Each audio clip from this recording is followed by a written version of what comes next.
if you awaken from this illusion and you understand that black implies white, self implies other, life implies death, or shall I say, death implies life, you can feel yourself not as a stranger in the world, not as something here on probation, not as something that has arrived here by fluke, but you can begin to feel your own existence as absolutely fundamental. What you are basically, deep, deep down, far, far in, is simply the fabric and structure of existence itself. So, say in Hindu mythology, they say that the world is the drama of God. God is not something in Hindu mythology with a white beard that sits on a throne and that has royal prerogatives. God in Indian mythology is the self, Satchidananda, which means Sat, that which is, Chit, that which is consciousness, that which is Ananda is bliss. And in other words, what exists, reality itself, is gorgeous. It is the plenum, the fullness of total joy. Wow-wee. And all those stars, if you look out in the sky, as a firework display like you see on the 4th of July, which is a great occasion for celebration.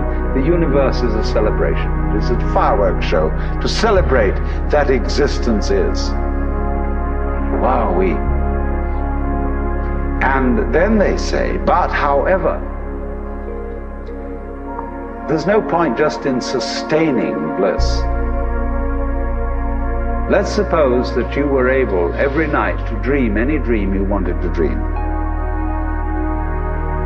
And that you could, for example, have the power within one night to dream 75 years of time. Or any length of time you wanted to have.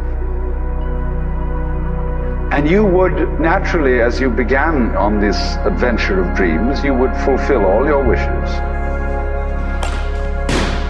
You would have every kind of pleasure you could conceive. And after several nights of 75 years of total pleasure each, you would say, well, that was pretty great. But now let's have a surprise. Let's have a dream which isn't under control. Well, something is going to happen to me that I don't know what it's going to be.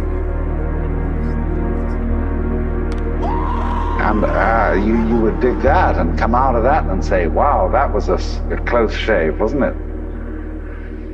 And then you would get more and more adventurous, and you would make further and further out gambles as to what you would dream. And finally, you would dream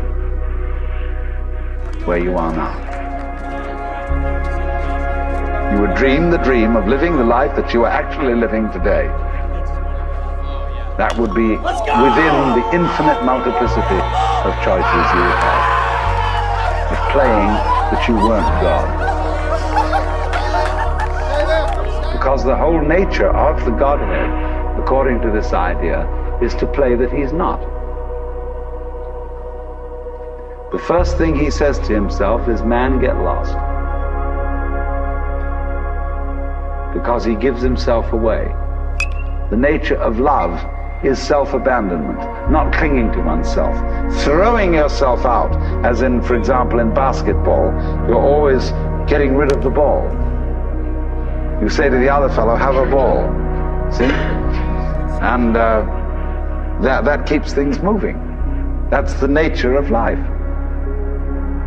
So in this idea then, everybody is fundamentally the ultimate reality. Not God in a politically kingly sense, but God in the sense of being the self, the deep down, basic, whatever there is. And you're all that. Only you're pretending you're not.